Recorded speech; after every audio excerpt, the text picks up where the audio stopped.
우리 함께 인사하겠습니다. 잘 나오셨습니다. 성도님이 계셔서 행복합니다. 사랑하고 축복합니다.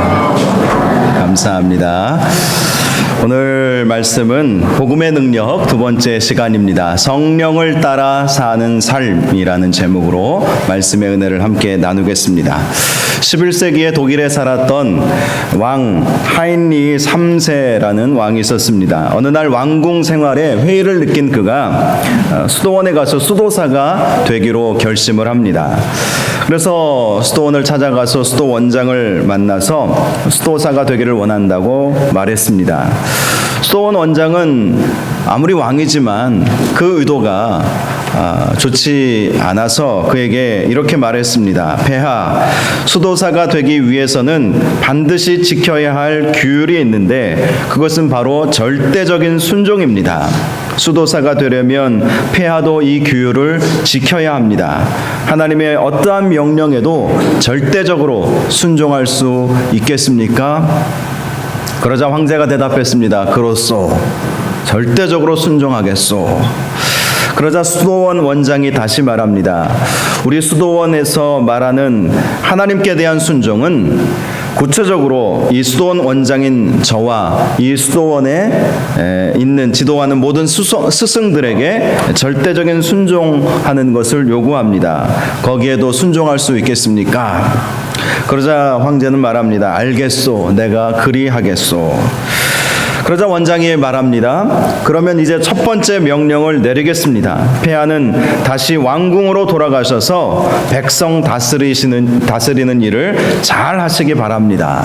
백성을 잘 다스리지 못하는 자는 하나님을 위한 수도사가 될 수 없습니다. 그렇게 이야기를 했다고 합니다. 짧은 일화이지만 많은 것을 생각하게 하는 이야기가 아닌가 싶습니다. 신앙생활을 잘한다는 것이 무엇이겠습니까? 하인리 3세가 신앙생활을 못했던 것은 아니겠죠. 여러분, 신앙생활을 잘한다는 것은 주어진 삶의 현장에서 복음을 위해 사는 것입니다. 때로는 우리가 기도원에 갈 필요도 있고 골방에 들어가서 기도해야 될 때도 있겠죠. 과거 중세시대에는 오늘날 기도원과 같은 곳이 이제 수도원이었거든요. 수도원에 들어가서 말씀을 깊이 묵상하고 기도하고 오직 전념하는, 예배에 전념하는 그러한 삶을 사는 사람들이 있었어요. 물론 그러한 삶도 우리가 필요할 때가 있습니다. 그러나 더 중요한 것은 우리의 주어진 삶의 현장에서 정말 복음을 위해서 살아가는 것입니다. 신앙생활을 하려고 할 때 때로는 갈등을 느낄 때가 있죠. 내가 이렇게 살아서는 될까? 이런 생각을 하게 될 때가 있습니다. 사도 바울도 그러한 갈등의 모습을 우리에게 보여주고 있습니다. 사도 바울이 이런 말씀을 했어요. 오호라 나는 곤고한 사람이로다. 누가 사망의 몸에서 나를 건져 낼 것인가? 나는 곤고하다. 나는 곤고하다. 여러분, 사도 바울이 누구입니까? 위대한 사도 아니겠어요?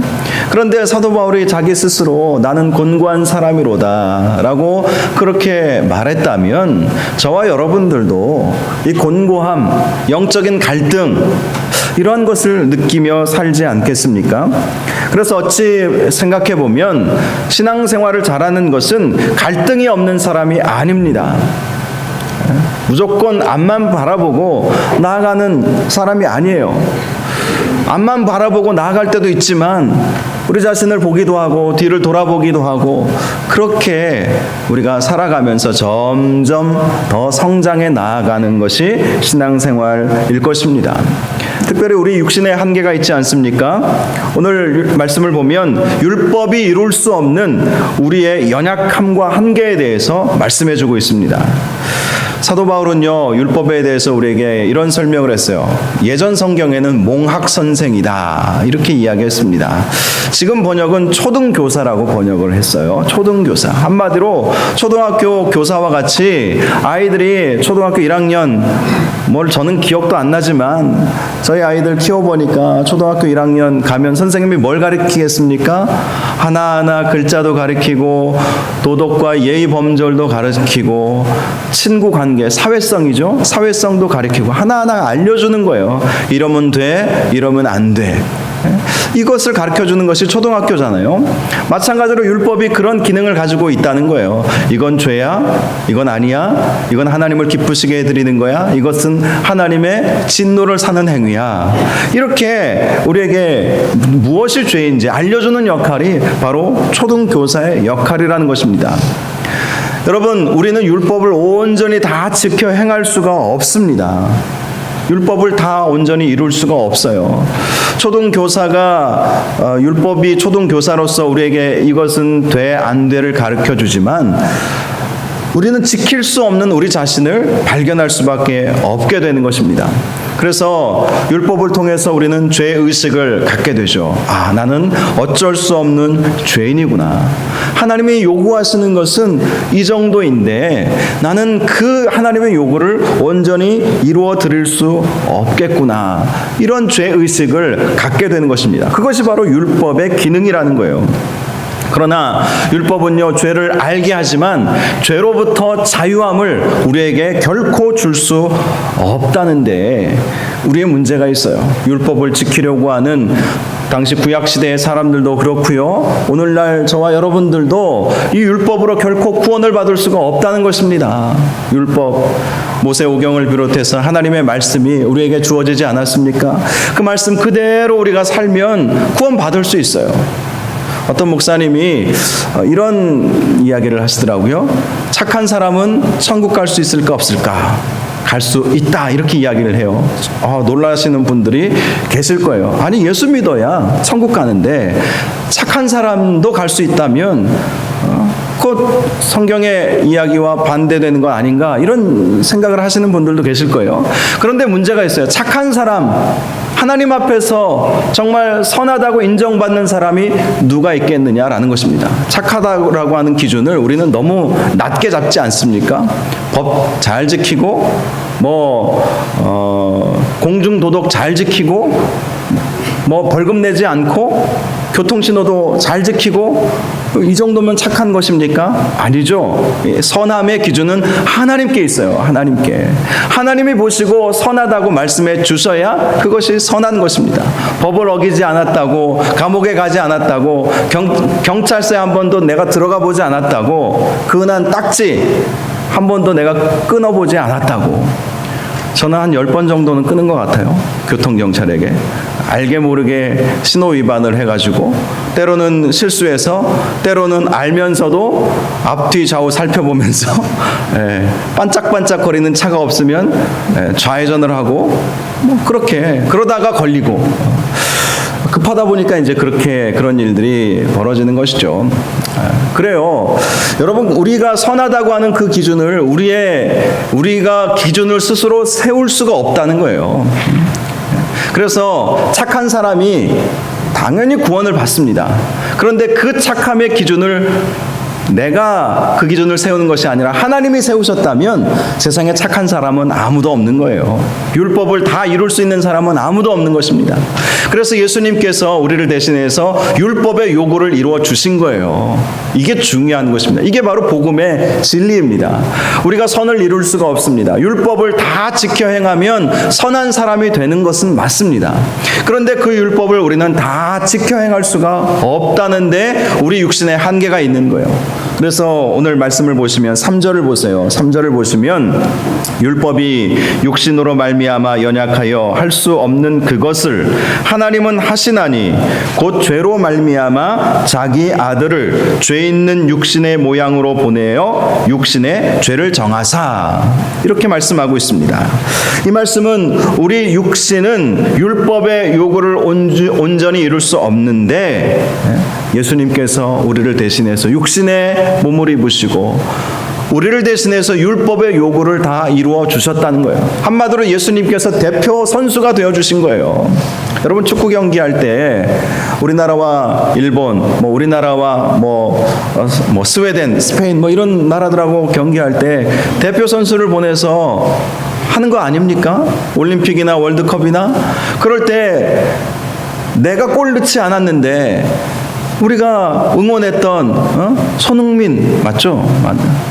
손흥민 맞습니까? 손흥민이 골을 넣었다 그러면 내가 골 넣은 것처럼 막 기뻐하고 즐거워하지 않습니까? 왜 그렇죠?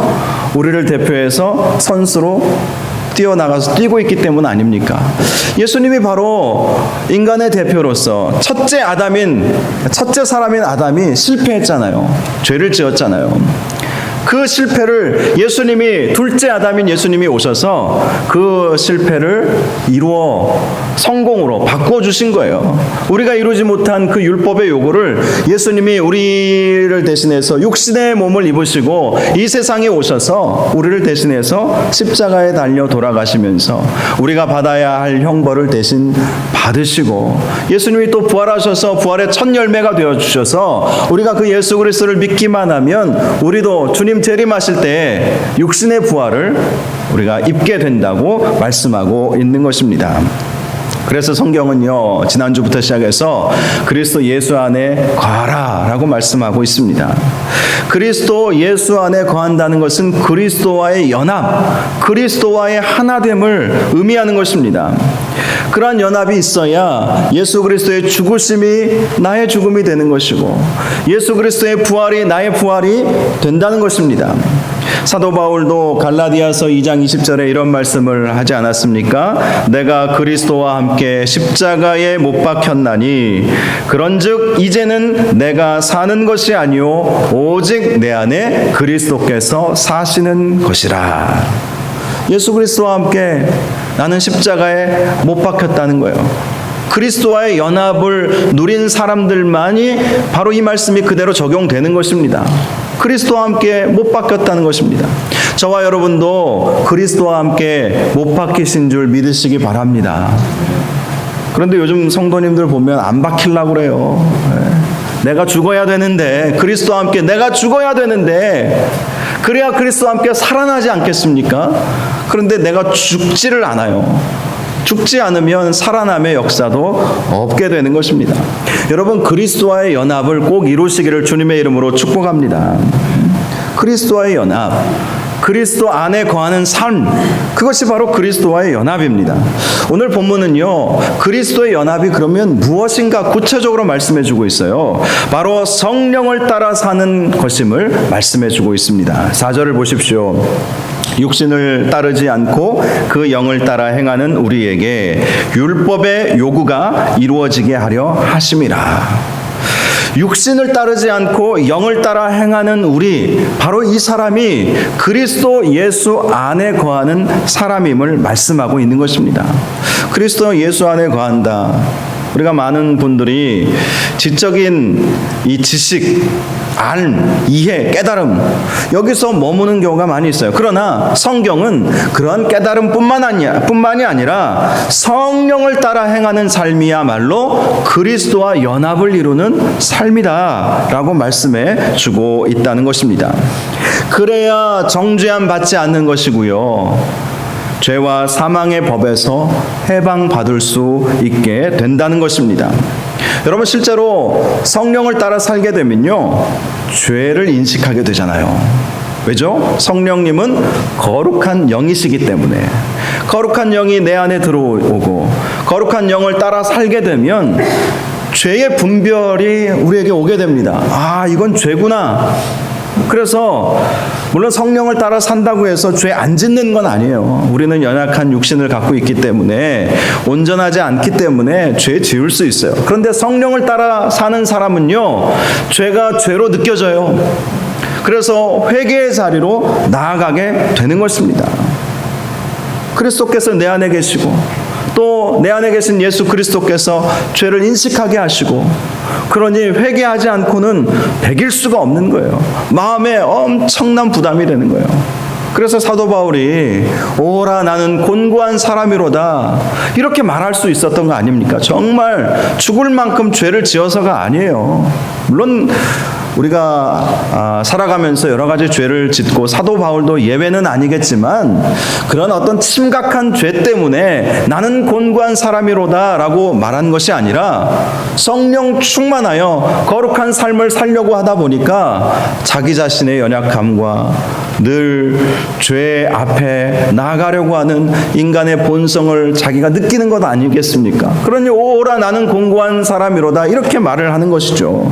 그래서 성령 충만해야 우리가 죄를 죄로 인식하고 회개하는 자리로 나아감으로 말미암아 죄와 사망의 법에서 해방받게 되는 것입니다. 우리가 죄를 지을 때 어떻게 해야 됩니까? 회개해야 용서함 받지 않겠습니까? 그런데 누가 회개의 자리로 나아갈 수 있습니까? 성령 충만해야, 성령의 이끌림을 받아야 회개의 자리로 나아갈 수 있게 된다는 사실입니다. 5절을 보면 우리가 예수 그리스도를 따라 사는 삶에 있어서 생각이 참 중요하다는 사실을 말씀해 주고 있습니다. 육신을 따르는 자는 육신의 일을, 영을 따르는 자는 영의 일을 생각하나니. 그래서 여러분 영의 일을 생각하기 때문에 우리 정죄함을 받지 않는 거예요. 성령을 따라 생각하고 성령을 따라 살기 때문에 우리가 구원의 길로 나아갈 수 있게 되는 것입니다. 여러분, 제가 늘 말씀드리는 것이지만 생각이 행동을 결정해요. 어떤 생각을 하느냐에 따라서 어떤 삶을 사느냐가 결정이 되는 것입니다. 그런데 중요한 것은 이 생각이 누구의 지배를 받고 있느냐라는 것입니다. 사탄은요, 계속해서 우리의 생각을 지배하려고 그래요.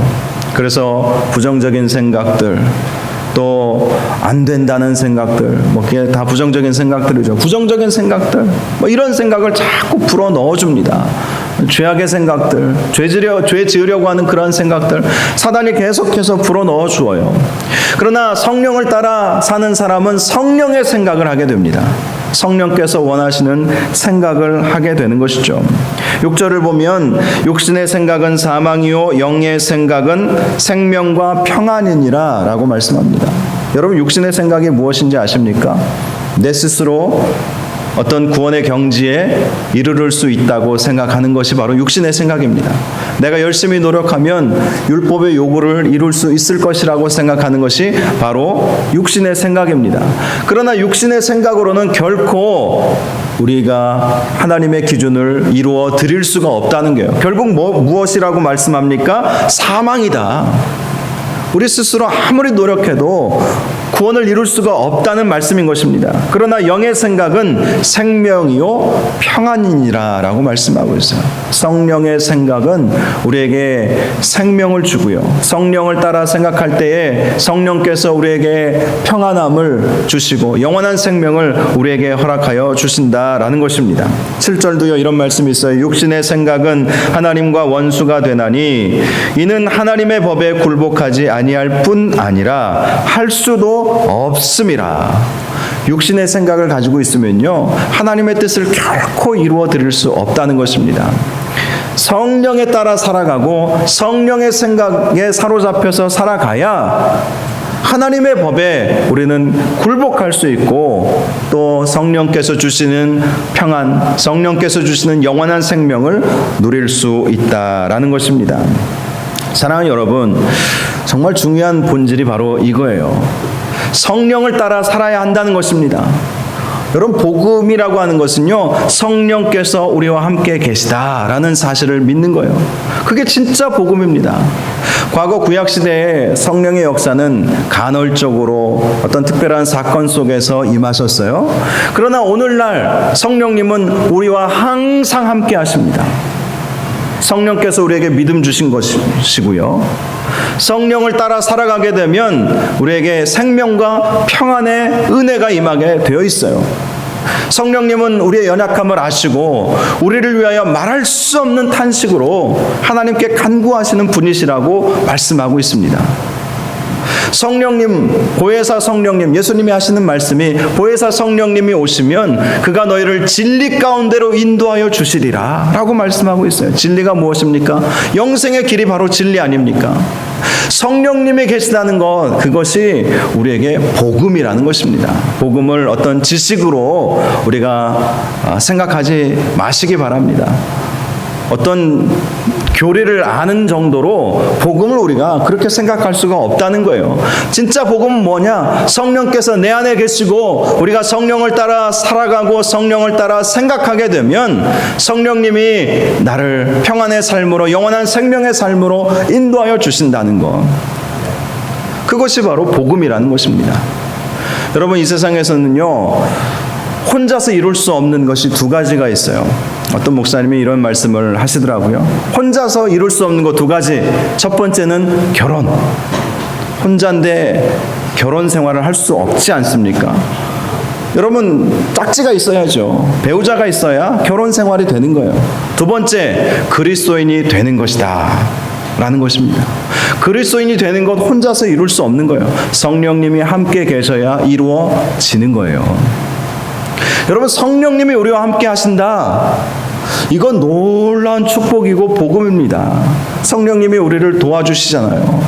우리가 연약하여 낙심하여 절망에 빠져 있을 때 성령께서 우리의 마음을 붙잡아 주시지 않습니까?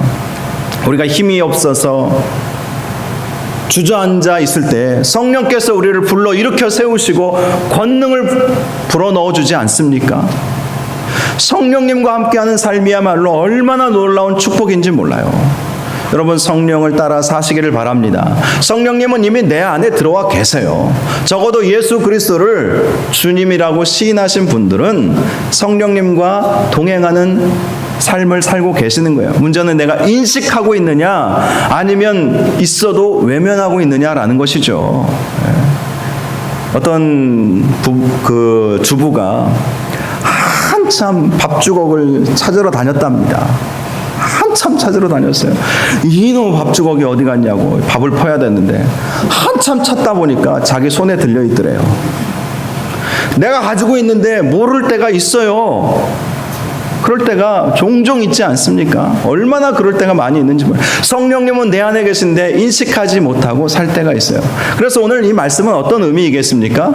우리가 예수 그리스도를 주로 시인할 때 성령의 은혜로, 성령의 역사하심으로, 주님으로 우리가 시인한 거잖아요. 바로 그 성령님을 인식하고 내 안에 계신 그 성령님을 따라 살아라, 성령의 생각을 해라 라는 그러한 말씀인 것입니다. 한 소년이 깊은 산골에서 아버지와 함께 살고 있었다고 합니다. 하루는 비가 억수같이 퍼붓는 바람에 집 앞에 있는 나무가 쓰러져서 그 좁은 길을 막아버렸다고 해요. 소년은 혼자서 그 나무를 치워보려고 키를 썼습니다. 그러나 소년의 힘으로는 끄떡하지 않았어요. 소년이 나무 앞에서 쩔쩔매고 있었을 때 아버지가 나와서 물었습니다. 얘야, 네가 할 수 있는 일을 모두 다 해보았니?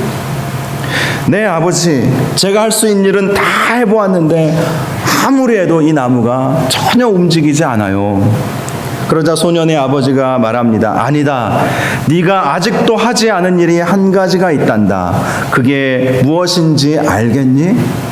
소년이 대답합니다. 잘 모르겠는데요. 그러자 아버지가 말합니다. 너는 이 아빠에게 도와달라는 말을 하지 않았어. 그래요. 성령 하나님께서, 살아계신 우리 하나님 아버지께서 우리 뒤에 계시잖아요. 우리 앞에 계시잖아요. 우리와 함께 계시잖아요. 그걸 모르는 거예요. 이 아이가 혼자서 낑낑거리면서 그 나무를 치워보려고 애를 쓴들 그 아이의 힘으로 그것을 치울 수 있겠습니까? 아버지에게 부탁만 하면 되는데, 아버지에게 말만 하면 되는데, 그걸 못하는 그 아이의 모습이 우리의 모습 아닐까 싶습니다. 여러분, 성령님이 내 안에 계시다는 사실을 인식하고 사시기를 바랍니다. 성령을 따라 살아야 거룩의 영이신 성령님 때문에 죄를 죄로 인식하게 되고, 성령께서 원하시는 생각을 하게 되고, 성령께서 원하시는 삶을 살게 되어 있는 것입니다. 성령께서 우리를 도우시지 아니하면 결코 우리는 하나님의 뜻을 이루어 드릴 수가 없다라는 사실을 여러분 기억하시기를 바랍니다. 율법의 요구만 해도 생각해 보세요. 율법의 요구를 우리가 어떻게 이루어 드릴 수 있겠습니까? 지난주도 제가 잠시 말씀을 드렸지만 10계명만 보더라도 여러분 우리는 그 10계명을 온전히 지킬 수가 없지 않습니까? 1계명이 뭡니까? 하나님과 우리 사이에 아무것도 두지 마라. 이것이 바로 1계명이에요.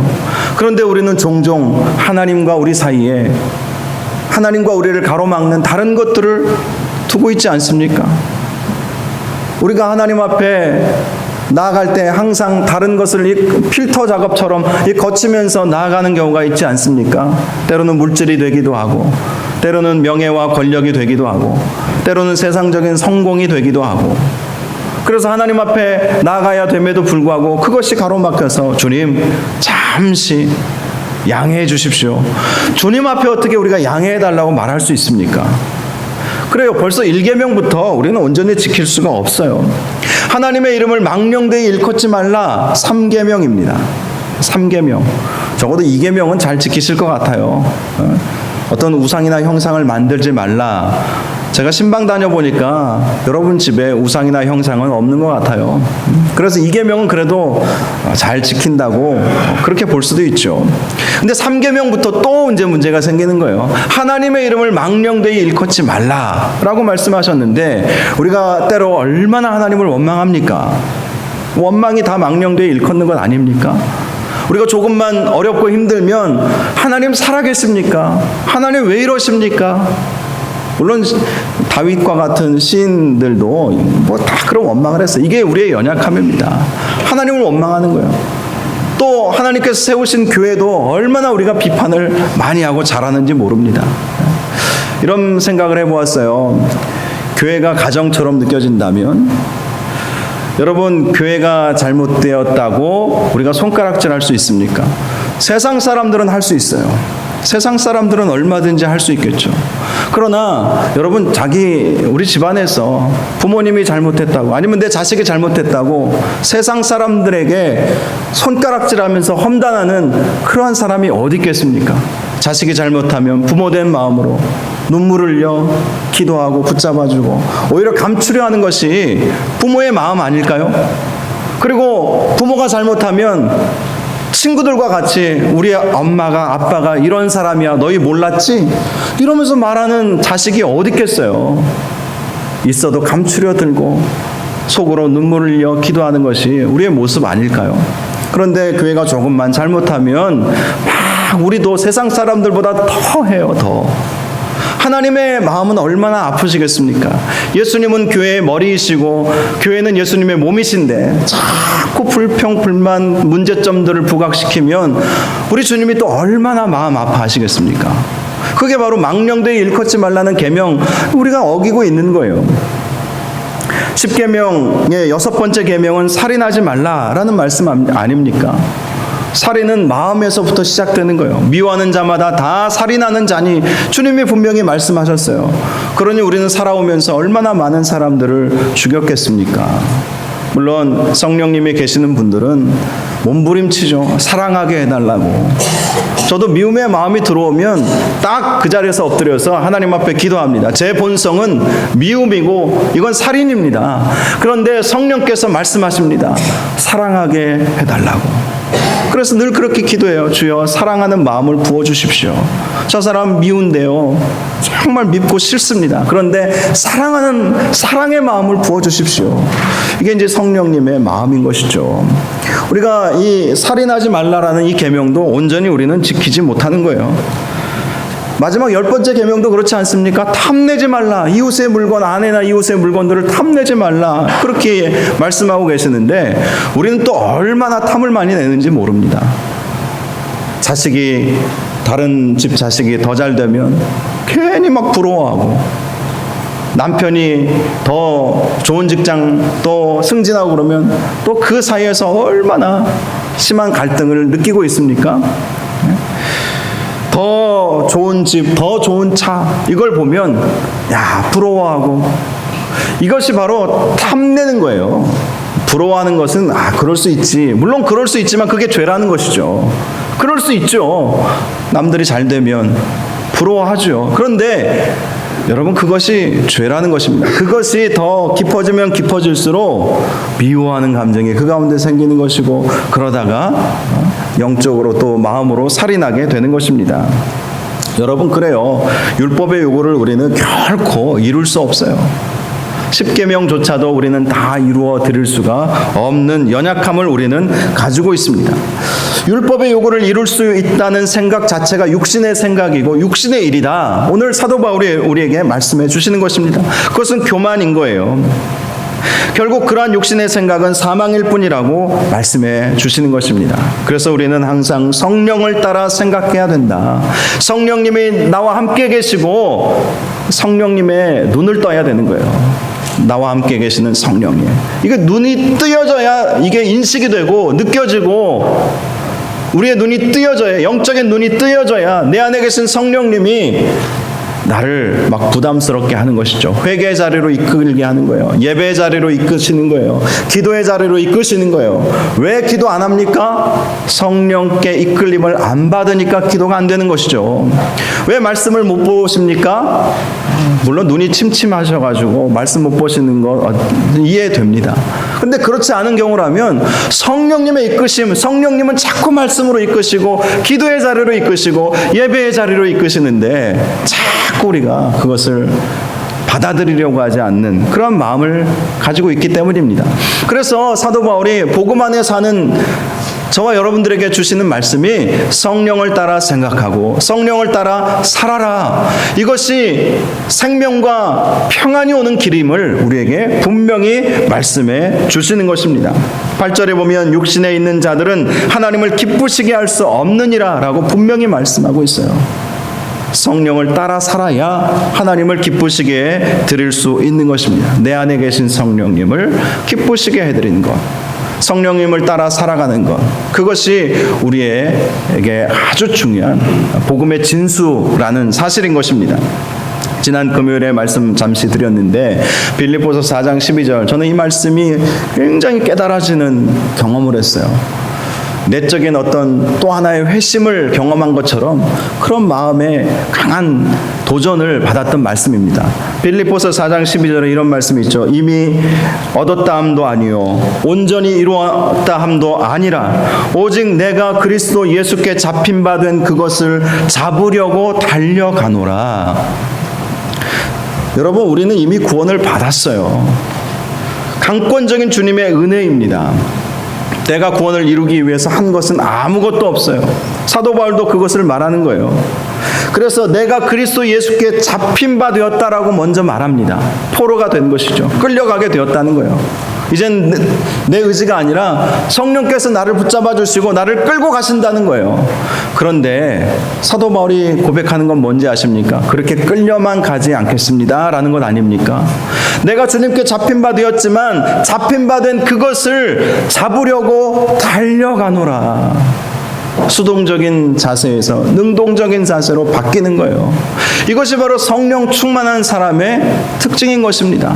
끌려가는 인생이 아니에요. 어쩔 수 없이 신앙생활하는 인생이 아니라 정말 더 큰 은혜를 붙잡기를 원하는 마음으로, 더 큰 하나님의 역사하심을 정말 붙잡기를 원하는 마음으로 주님께서 베풀어 주신 그 구원의 은혜를 잡기 위해서, 끝까지 놓치지 않기 위해서 내가 달려간다는 것 아닙니까? 그래서 사도 바울이 표대를 향하여 나는 달려가노라 이렇게 말씀을 한 것입니다. 사랑하는 여러분, 수동적인 삶이 아니라 성령께서 이끌어 주실 때 능동적으로 성령님을 붙잡으시기를 바랍니다.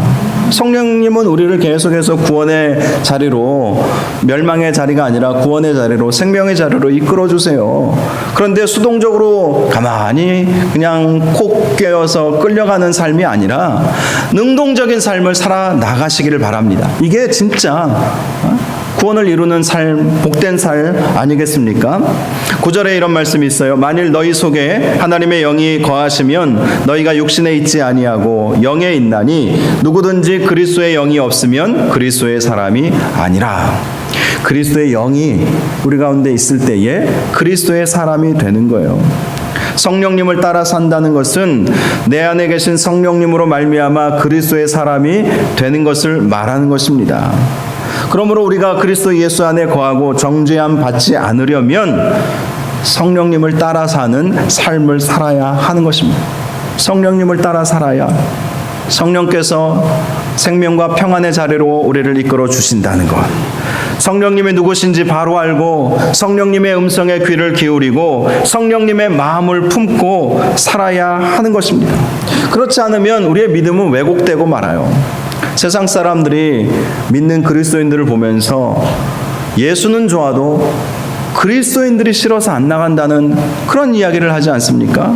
물론 그들은 복음의 진리를 모르기 때문에 그런 말을 하는 것입니다. 그러나 우리도 그리스도 안에 거한다는 사실을 모르기 때문에 아무렇게나 살고 있지 않은가? 이걸 우리가 심각하게 생각해 보아야 한다는 것이죠. 그리스도 안에 거한다는 것이 무엇입니까? 지식으로 머무는 것이 아니에요. 교리적으로 예수님이 나를 위해서 십자가에 달려 돌아가셨구나, 그걸 믿고 아는 것에서 그치는 것이 아니라 성령을 따라 사는 것이 바로 그리스도 안에 거하는 것이라고 분명히 사도 바울이 우리에게 말씀해 주고 있다는 것을 기억해야 할 것입니다. 여러분, 그리스도 예수 안에 거하는 것, 그것은 육신의 일을 버리고 육신의 생각을 버리고 성령을 따라 사는 것임을 오늘 본문이 우리에게 분명하게 말씀해 주고 계십니다. 성령을 따라 살게 되면 거룩함을 추구하게 되어 있어요. 여러분, 성령님을 따라 살면 이 죄를 지을 때 마음이 부담스러워서 여러분 밤잠을 못 이룹니다. 성령님께서 내 안에 계셔서 자꾸 말씀하시는데, 미워하는 사람이 생기면 성령님께서 내 마음을 가만두지 않으세요. 야, 사랑해야지. 예수님이 너를 위해서 십자가 죽으셨는데. 그래서 몸부림치는 것이죠. 거룩한 성령님이 내 안에 계시기 때문에. 그러니 그 성령님을 나를 구원의 길로, 구원의 자리로 인도해 주시는 거예요. 성령 따라 사는 것이 그리스도 안에 거하는 것입니다. 그리스도의 영, 성령이 무엇입니까? 그리스도의 영을 의미하는 거예요. 그리스도의 영, 그리스도의 마음, 그리스도의 혼, 그리스도의 영이 내 안에 들어오시는 거예요. 그러니 예수님의 마음을 품잖아요. 희생의 마음, 헌신의 마음, 사랑의 마음, 원수라도 사랑하시는 그 예수님의 마음, 죄인들도 품으시는 그 예수님의 그 마음을 품고 사는 삶을 사는 거예요. 그러니 구원 안 받을 수 있겠습니까? 성령께서 이끄시는데, 죄의식이 들어옴으로 말미암아 회개 자리로 막 성령님께서 이끄시는데 우리가 구원 안 받을 수가 없는 것이죠. 그러니 정죄함 받을 수 없는 거예요. 그리스도 안에 거하는 자는 정죄함 받지 않는다. 이게 뭐예요? 교리적으로 우리가 아는 것으로 그쳐서는 안 됩니다. 정말 성령님과 함께 동행하고 성령께서 생각하게 하시는 대로 생각하고 성령께서 하라는 대로 그렇게 우리가 살아갈 때에, 그럴 때 그 주님께서 이루신 그 구원을 온전히 이루어 드릴 수 있는 것입니다. 그래서 10절에 말합니다. 또 그리스도께서 너희 안에 계시면 몸은 죄로 말미암아 죽은 것이나 영은 의로 말미암아 살아있는 것이니라. 그리스도의 영이 우리 안에 계시면 우리의 영이 살아나요. 그런데 이렇게 영만 살아나는 것이 아닙니다. 11절에 이런 말씀이 있어요. 마지막 절입니다. 예수를 죽인 자 가운데서 살리신 이의 영이 너희 안에 거하시면 그리스도 예수를 죽은 자 가운데 살리신 이가 너희 안에 거하시는 그의 영으로 말미암아 너희 죽을 몸도 살리시리라. 살아나는 역사, 이 구원의 역사를 의미한, 영만 살아나는 것이 아니라 우리의 썩어 없어질 이 몸도 살아나는 부활의 은혜, 정말 진짜 구원의 은혜를 누릴 수 있게 된다고 말씀하고 있습니다. 사랑하는 여러분, 저와 여러분 모두가 그리스도 예수 안에 거하는 삶, 성령을 따라 사는 삶을 사시기를 주님의 이름으로 축복합니다. 성령을 따라 사십시오. 그러면 여러분의 영도 살아나고 죽을 육신도 살아나는 구원의 놀라운 역사가 있게 될 줄 믿습니다. 이러한 믿음으로 사셔서 저와 여러분들이 정말 하나님 앞에 온전하게 주님 재림하실 때 우리 육신의 부활을 입고 할렐루야 호산나 하나님을 찬양하는 그런 은혜가 있기를 주님의 이름으로 축원합니다. 이 시간 우리 함께 찬양 같이 한 곡 부르기를 원하는데요. 허무한 시절이라는 제목의 찬양입니다. 부제는 성령이 오셨네라는 제목의 찬양인데요. 오늘 이 말씀의 이 내용과 이 가사의 내용이 참 잘 맞습니다. 우리 함께 가사 생각하면서 말씀 생각하면서 함께 찬양하겠습니다.